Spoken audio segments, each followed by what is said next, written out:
ProfessionalInvestor.com's Daily Brief.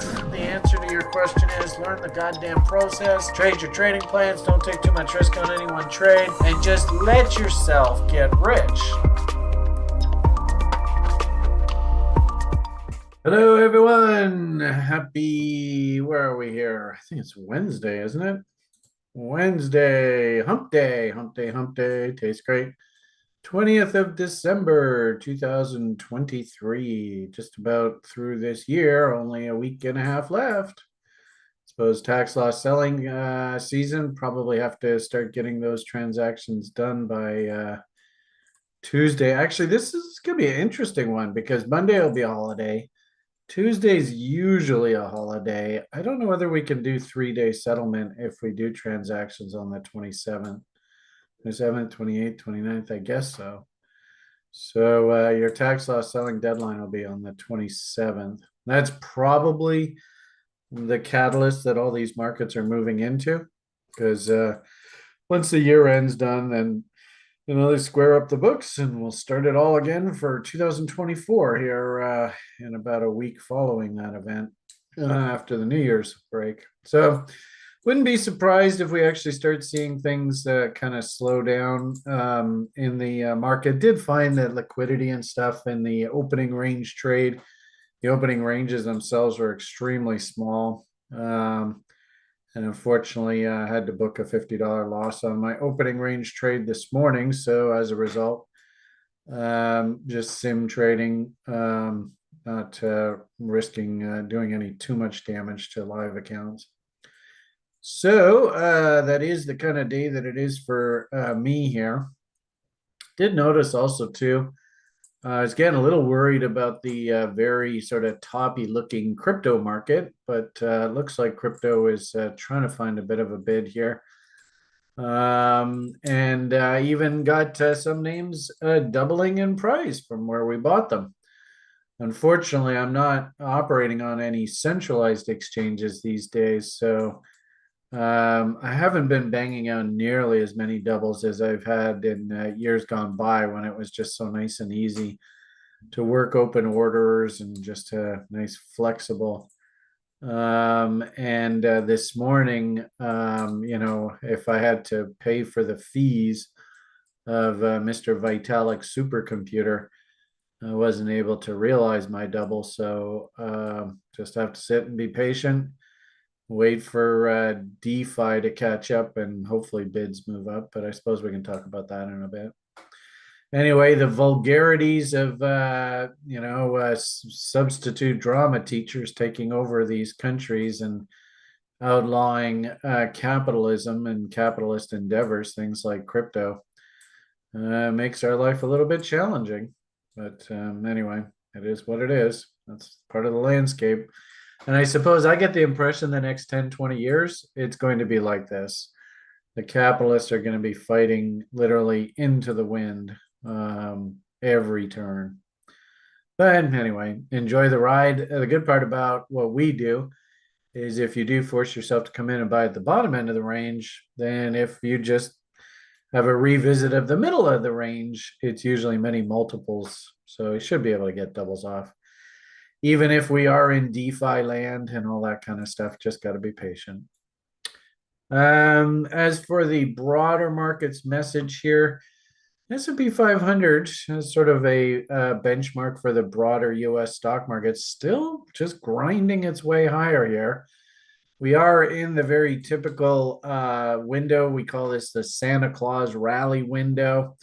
I mean, who's going to be really negative about life here heading into Christmas? A lot of people are, they get the Christmas spirit and all that kind of fun stuff. So usually in this kind of environment, the path of least resistance is up, not down. And you can see that right across the board. It's a pretty uppy market. You can just feel that generally speaking, the tone is, hey, let's take prices higher, not lower. Econs out today. The headlines here, U.S. current account gap lowest in nearly 2 years.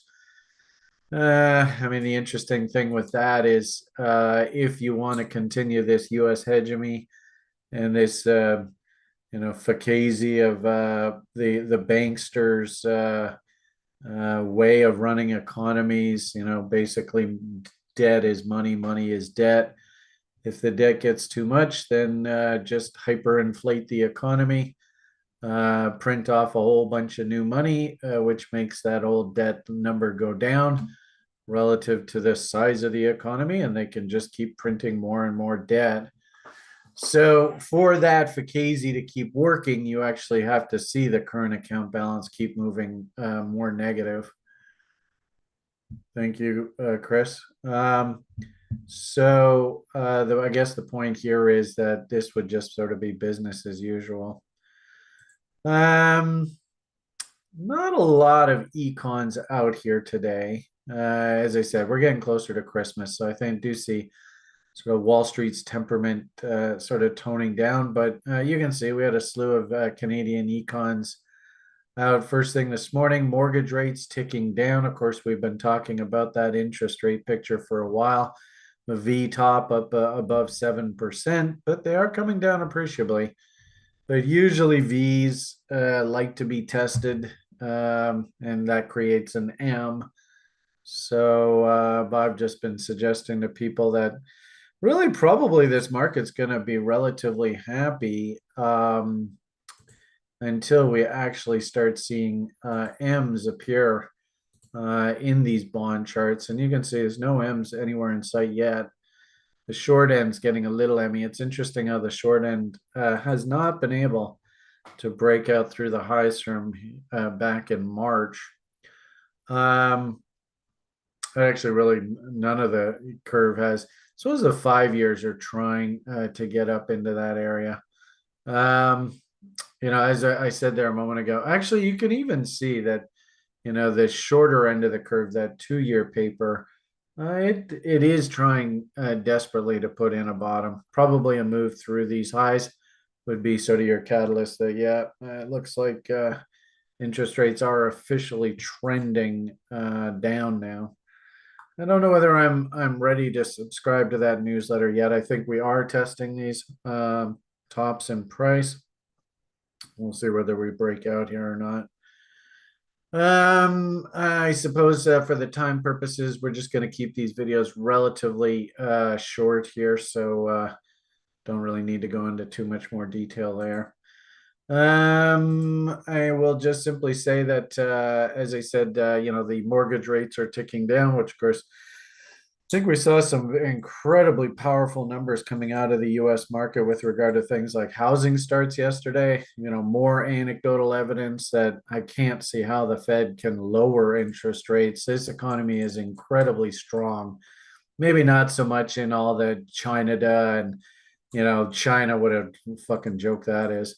The US economy is extremely strong, I think.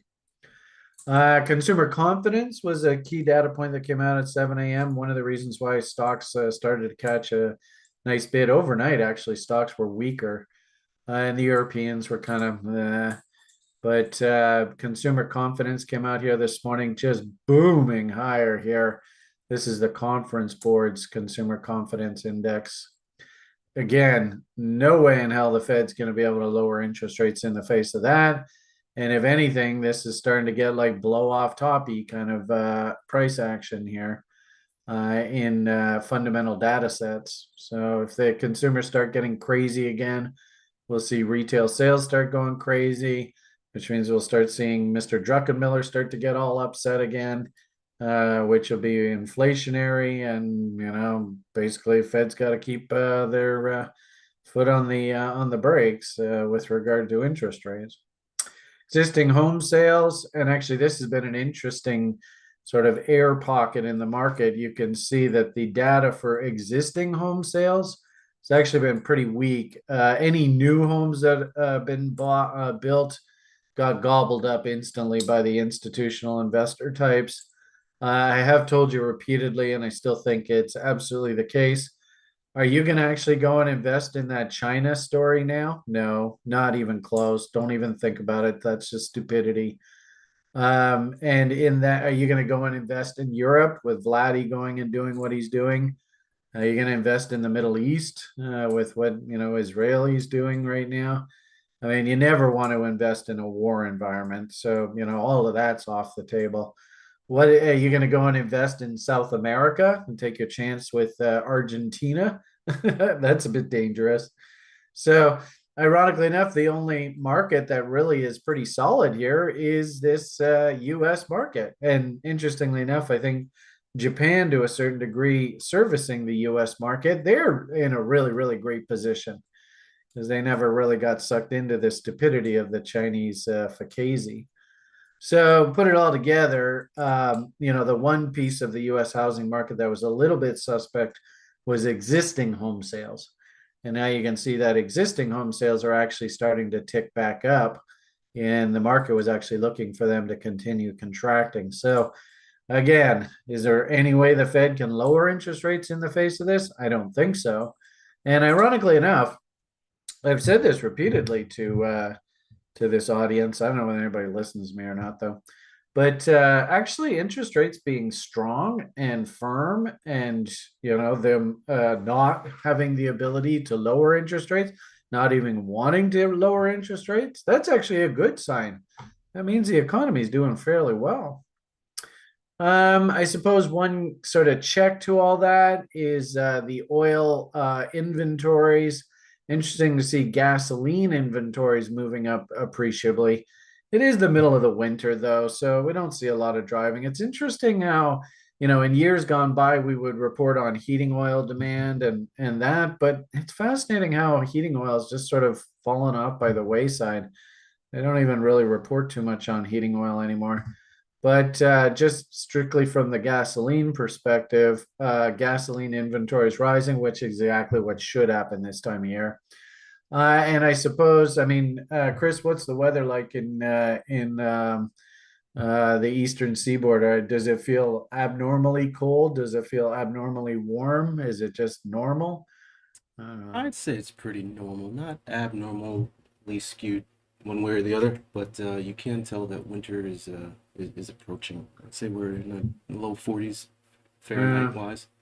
all So right. yeah, So, I talked to you guys about this last week. This image itself fundamentally is quite bullish of energy. We had some pretty big drawdowns there, past couple reports.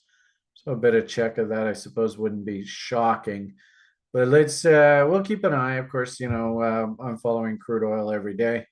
So we'll keep an eye out, see whether this actually does start Wing out. But I actually get the impression that we've probably seen, in my opinion, the best of sort of that falling crude oil market.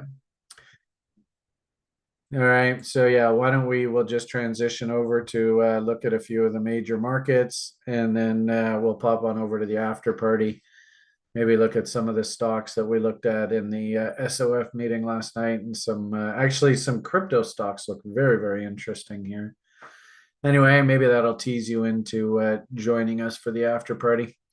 So first thing this morning, if anything, it was weird. Yesterday, I kind of just didn't journal much at all yesterday. I was in kind of a weird frame of mind. But anyway, this morning, we took the opening range trade there in crude. Got stopped for a full loss. Actually, it was interesting. Chris has been reporting that the opening range trades in the stock market actually have been working pretty well here lately. So congratulations, Chris. Took some nice money.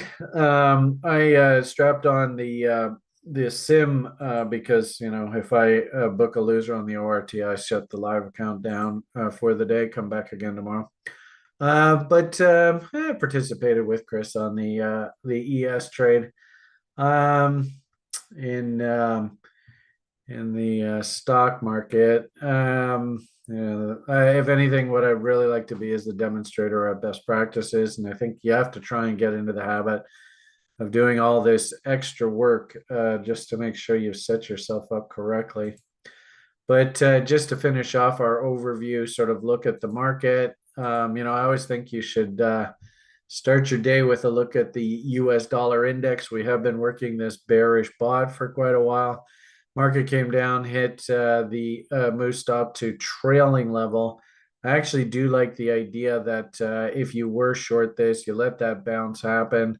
It was right into 2.618. Then we M'd out. And now, if we do like a three high low method, 1, 2, 3, maybe have your stop just above that high in that gap level. Now, and really, you can see this is going to be a war here. Um, Recent M top would sort of confirm the risk on bet, if you will. And if anybody had taken this short through that FOMC, they shouldn't lose money on this trade. Anyway, point here is looks like it's stuck in a trading range. And the inflation proxies that I see that we have in the marketplace, I think they're also stuck in this similar trading range. So if we go and look at something like gold, notice we have a note here, narrow sideways channel. There is the trading range on gold. So it's kind of like if the US dollar does break down and keep heading lower, then this gold will probably break to the upside. And all of these bull ABCDs and Foggenbaums and all that kind of stuff will be traded to the upside. But for the time being, it sure looks to me like we are stuck in a trading range. And I noticed that to a certain degree, that's the same sort of thing on Bitcoin and the Bitcoin futures. So I mean, it's a big up move here, but nonetheless, you can see the trading range. We rallied right up to the top end of the range and then started failing. Actually, one of our site members, I have been posting in the lounge. Bulls got the ball, Bears got the ball. I think you can make an argument. Yesterday, we had the bear had the ball, then the bull flipped over. I've just been moving these along here. I think the bull sort of took back over on that fractal there. Then we rallied up. The bear started to re-exert itself on that fractal fail. Then we came down, we put in a fractal bottom. So the bull basically has the ball right now. And you could probably make an argument that if this inside bar finishes beep, we close there and then we break down, then that would mean the bear is back driving the bus here. For the time being, like I said, it looks like the bull has got the reins, and we are just doing nothing more than just rallying back up against the top end of the trading range, narrow sideways channel, whatever you want to call it. Do you find it interesting that gold and Bitcoin looking very similar there? There is your Bitcoin. There's your gold. Interesting how they are starting to correlate again. Good old crude oil. And interestingly enough, I think crude's got a bull AB equals CD. We almost hit the upside objective, didn't quite. It's also a 2.618. Did notice last week that we just missed a 2.618. I think it was this dump right here. So I am seeing 2.618. It's a little bit fluffy here right now, but coming into horizontal support and resistance and also this original breakdown top here, this looks like a pretty significant resistance level, this $75 area. Do we need to sort of play around here around this AB equals CD and the Foggenbaum and the horizontal support and resistance? I wouldn't be surprised. And there is no sort of top here yet, so we can't even think down. Right now, I'm still thinking up. The question here is it just an Alt A, B, C, D, or do we go up to this megaphone top and it's like an Alt A, B, C, D, or do we have a massive blow off top and we got to go all the way right up to the top end of the range, 4.669s and 1.618s? As it stands right now, still pointing up, so really no reason to think otherwise. And it's interesting how the stock market, and we'll finish off with this. I think our time's just about up here. Stock market also has these AB equals CDs with bullish bots working and 4.669 Foggenbaum's way up top as targets, ATR levels. You can see where I'm actually allowed to start hunting shorts, and it's interesting how Mr. Hoagland has one of his key weekly levels up top there. So, there is your Santa Claus rally, ho, ho, ho. what I thought was most interesting when looking at this stock market is, and, kind of as usual, the NASDAQ is, of course, leading the charge here. And NASDAQ up 24 points as we speak. And I think what I wanted to show you was we have this massive, although I don't know where the hell I put it, we have this massive cup and handle pattern working here on the NASDAQ.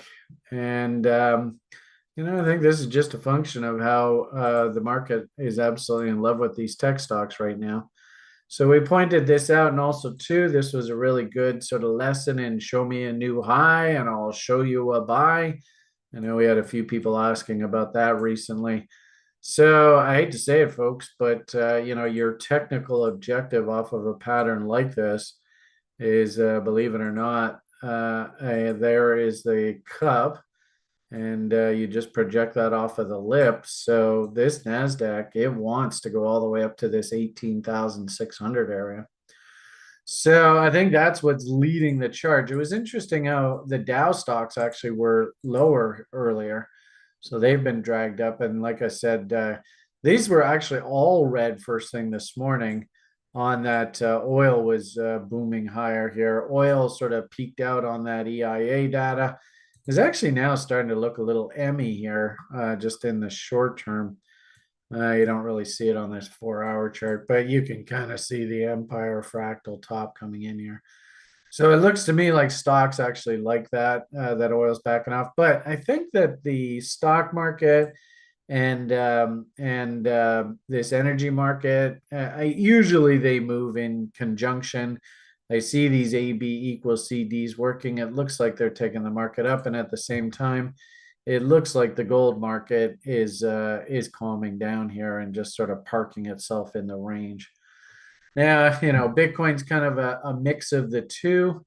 So I do like the idea that we've rallied up into the top end of the range into ATR levels. You can see I can short here. If you went A, B, C, D, that would be up into this level. And I don't really have a breakout per se here on Bitcoin. And honestly, I don't think it's Bitcoin that's the story right now. The story, in my opinion, is what's going on with things like Ethereum. So I noticed that if we look at the daily chart of Ethereum, this was looking really dangerous yesterday. And I was just like, holy crap, this thing's just like literally peering over the cliff. And of course, 2.618s, 4.669s. This is looking kind of dangerous, folks. We always say, what are you supposed to think if you see the market smiling at you? It's not really the best example of a smile. I don't know whether you can see it, but there is the happy face. And that's actually confirmed. So be careful here, folks. There's something not right about this. Maybe it just turns into something like this. Then we go in W and continue the way higher here. But until we actually see a W, I got to be more cautious than aggressive. Interesting. This was the little one that ran up into my double level because of the DeFi bullshit. And I was going to literally have to pay Vitalik like $50 to do the transaction through the decentralized exchanges, which is a total pain in the ass. But anyway, my double level was up top here at 10. Interesting how we just banged into 2.618. In days and years gone by, of course, I would have had open orders working, would have gotten a nice fill, would have been tweeting out, banging out doubles. Look at me, I'm so awesome. Here I am in this modern 21st century China communist fucking headache of a world, and I can't get fills to save my soul. Anyway, it's the vulgarity of the market. I probably won't be banging out as many doubles as I've done in previous cycles, just because when it's nice and easy, it's just a lot of fun and it's so smooth. This is just one headache after another after another. It just drives you crazy. So anyway, that's the benefit of living in this awesome country called China. Thank you, Pierre Elliott Toilet Water Jr. And anyway, there's your broadcast for your Wednesday. Got that in at about 20, 25 minutes, so that wasn't too bad. And wish me luck. Yeah, we got a nice little rally up top here. Maybe I can get that double off before the weekend and Christmas is over. Anyway. All right, everybody.